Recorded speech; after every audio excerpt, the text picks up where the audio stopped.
Welcome back. I'm here today with Paul Thomas. He's the chief economist at Intel.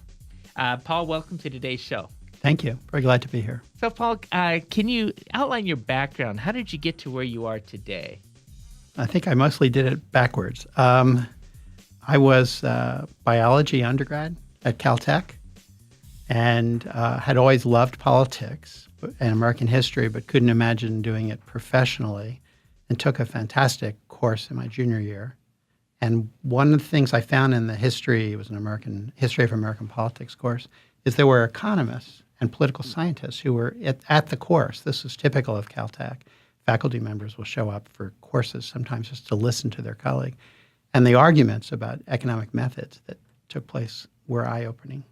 So in my senior year, I decided I wanted to be an economist instead of a biologist, and started using my optional hours just to catch up. I hadn't even had a single undergrad economics class.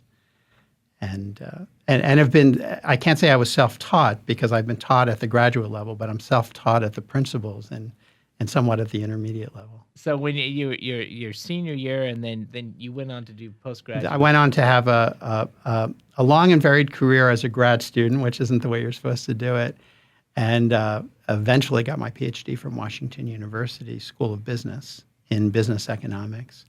And by that time, I'd already taught at Purdue in the Krannert School of Management, and decided that I should move into business. And so since then, I've had corporate jobs that I've loved. How is it being an economist in today's world? Well, everyone wants to talk to economists. Everyone wants to tell us how we're all wet, and all the great jokes about economists, which we earn, I think, we deserve. But it's fun. And one thing is, I can't remember ever not having people come up to me when they find I'm an economist and ask me if it's time to refinance their house. That's never changed. So now currently you're serving as the chief economist at Intel, and I imagine that that in itself would have some unique opportunities with Intel. But what exactly does a chief economist do? So far as I'm able to figure out from the history of Intel, and the company only goes back to 1968, that's when it was founded, I'm the first person to have this title, maybe the last person to have this title, we'll see. And so I've defined the position myself. I was hired to be a manager of a forecasting group. At the time, I was chief economist at Continental Airlines, and that's probably all I knew how to do. So when I showed up at Intel after about a year, one of the executives contacted me and said, "You're really the chief economist, aren't you?" And I said, "Yes, I have limited capabilities. That's all I can do." And so since then, it's been official. I have a terrific group that works under me that includes about 20 people. About a third would describe themselves as economists. They've got the advanced degrees and they've got the dedication to the field. And the other 2/3 are fantastic business analysts, managers, someone who runs a terrific intranet service for the company in terms of providing competitive intelligence and every kind of information you can imagine. So we have a really great service, and he reports to me. That's called Emma. It deserves the name of a person. It's such an omnipresent part of doing work at the company. So I think I just try to lead the group into figuring out how best to advise the company about where the trends are going. We're very numerical. We'll give you, to the unit, tell how many PCs we think of a particular kind are going to be purchased in a part of the world, and we'll probably be lucky if we're within 10% of the right answer, but the numbers have their own precision. And that's another thing. We try to provide common sense along with our numbers. This world is ever changing, but it seems like in the past it was, what drove the economy is basically financing other people's money and other people's time. But this economy seems to be driven more with technology. Right. I mean, there was a time when the U.S. depended heavily on manufacturing, and high-tech manufacturing is one of the strong, not only holdouts, but people talk about the revival of manufacturing, and it's especially obvious in the very high-tech areas. Paul, we're running up against the break. When we come back, I want to talk about the current state of the economy. and what we should be looking for out there in the forecasting models. I guess when we look at things, they change on a daily basis. But I look forward to hearing back on your thoughts on that. Thank you. We'll be right back after these messages. With current laws, we have left our children an enormous financial burden. Even though they may be too young to understand it. At GrowCo, we care about you and the ones you love, and the quality of your and their lives. Call us today to see how we can help. 877-CPA-2006. Helping you along the way. Welcome back. I'm here today with Paul Thomas. He's the chief economist at Intel, right here in the Silicon Valley. And Paul, what is the current state of the economy? Well, I have a really silly, quick answer I give people when they ask me in the elevator. I say, it's been better. There's a lot of uncertainty about where we're going. The president of the New York Fed, President Dudley, gave a talk at a NABE, National Association for Business Economics conference last year, in which he pointed out that the economy is not doing very well. It's not growing very fast the way you would expect it to after a serious recession. And not only that, but people keep over forecasting the economy. So two things are going on. Things are not going, they're not able to get a really strong, sustained growth momentum. And our models aren't really telling us very much about why. So people continue to predict something better than has actually happened so far. So I think everyone who's doing these math and computer models is probably scratching their heads and saying it's hard. And one of the things that we learned from some other scholars, Rogoff and Reinhardt in their book, This Time is Different, is that when you have a financial panic and that's part of your recession, think back to the scary headlines in 2008. That was definitely part of the very bad recession we went through, that it's hard, Humpty Dumpty falls off the wall. It's very hard to put Humpty Dumpty together again. So recoveries can take a long time and be very frustrating after a financial panic. And just look at Japan as the main example of that. What people used to call their lost decade is in its 22nd year right now. I've heard Japan often cited as, that they should be a benchmark for what the U.S. is about to go through with, their banking system, the amount of debt. Do you subscribe to that feeling? No, there really is something to the idea of Japanese exceptionalism. There's some things that Japan has, their strengths and weaknesses that the U.S. doesn't have. Our population is still growing. Their population is decreasing in size. We have immigration, which is sometimes controversial, but it's undeniable. There's immigration.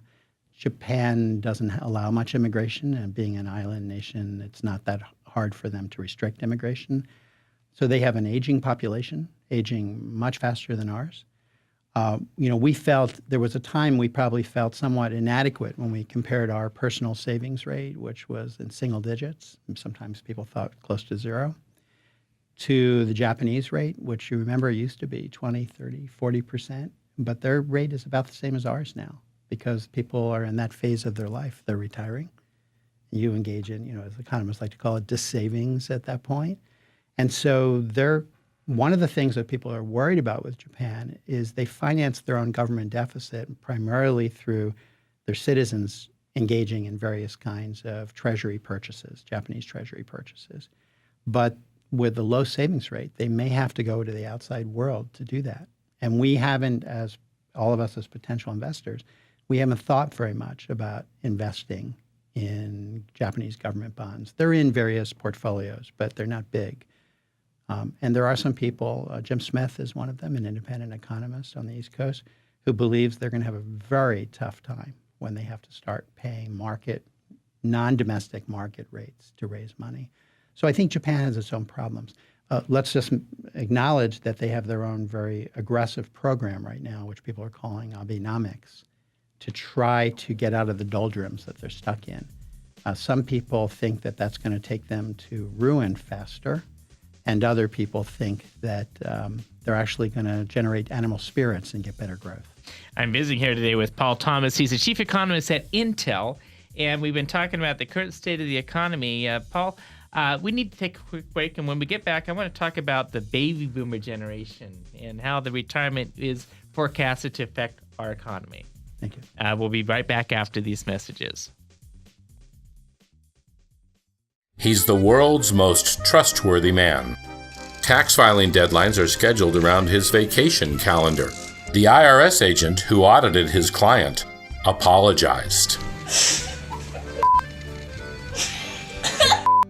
I don't always advise people on their taxes, but when I do, I save them every penny legally possible. GROCO CPAs and Advisors. Come to GROCO and stay wealthy, my friend.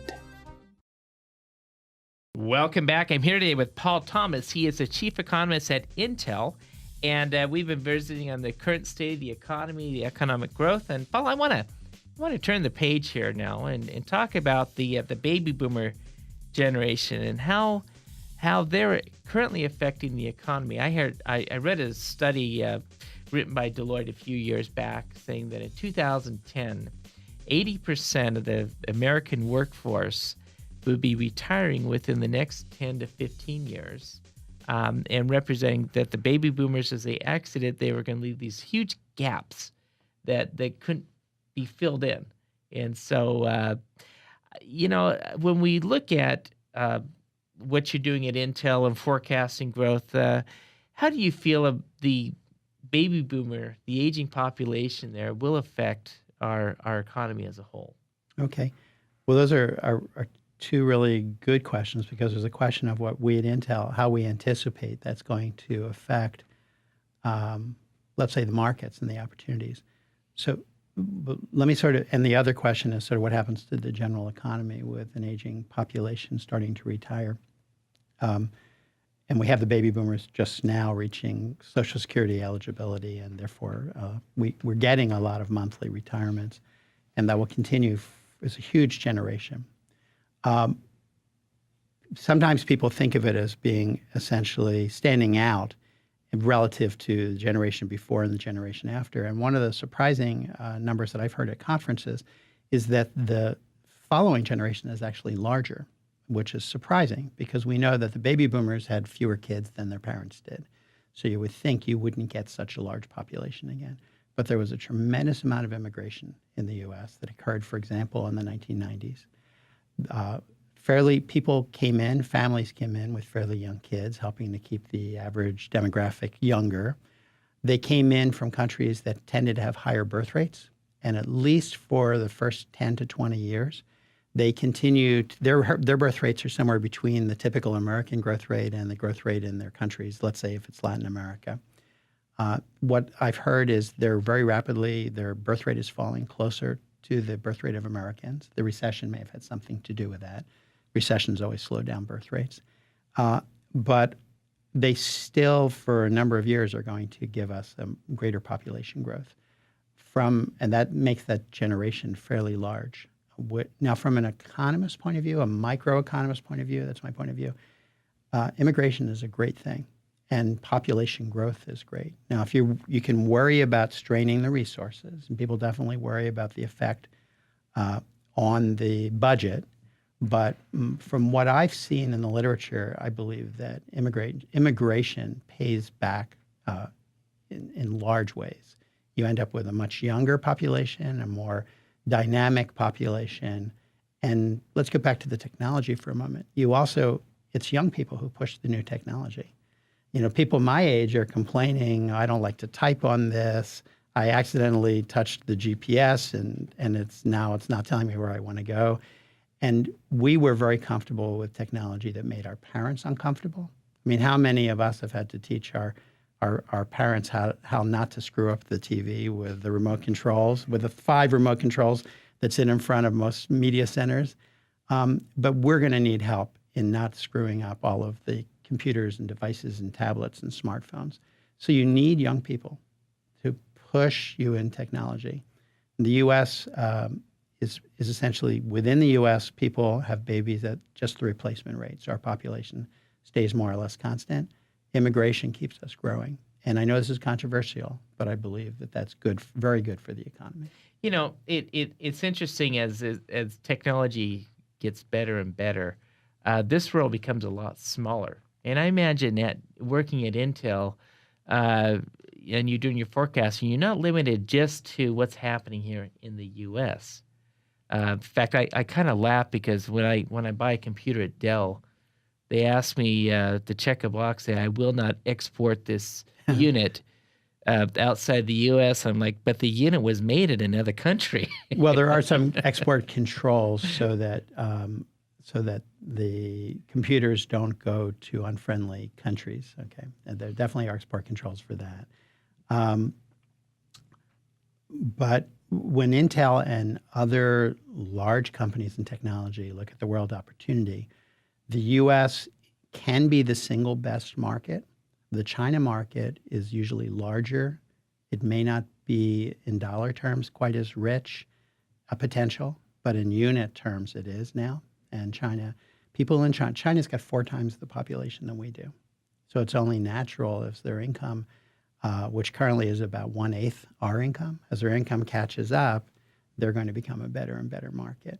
But Intel does not sell primarily to U.S. consumers and businesses. That may be our single best market, with China perhaps vying to be the other single best market, and Western Europe as a whole being a terrific market. But we're definitely, when I fill out surveys and people ask me what do I think is going to happen in the economy, I'm usually thinking about the world economy, not just the U.S. economy. Are there future economic events that we should be watching, or trends that are in place? A really good question. So let me mention a few troublesome things that we're all worried about, I think. The idea of unfunded entitlements or unfunded liabilities. So we rewarded politicians, and I say we, the average voter, maybe not every person, for finding a way to put problems off rather than solving them. And so we've promised that Social Security benefits won't be cut, that Medicare benefits will be generous, and we've also promised that people won't face high taxes. And at some point, that's where the burden of having an aging population becomes a problem. These people, as the baby boomers retire, they may have expectations. They certainly are told that they have certain entitlements. And as 20 years from now, we don't want all of the people in the prime working age, let's say 25 to 65, spending all their time supporting people older than them. That's not fair, and we have to deal with that issue. One program that seems to be out of control right now is the Social Security disability programs. So there was an excellent series of radio shows on Planet Money. I don't know if you're a fan of Planet Money. It's a lot of fun to listen to. And you have a lot of people who seem to be falling into disability as a transition between losing their job and retiring.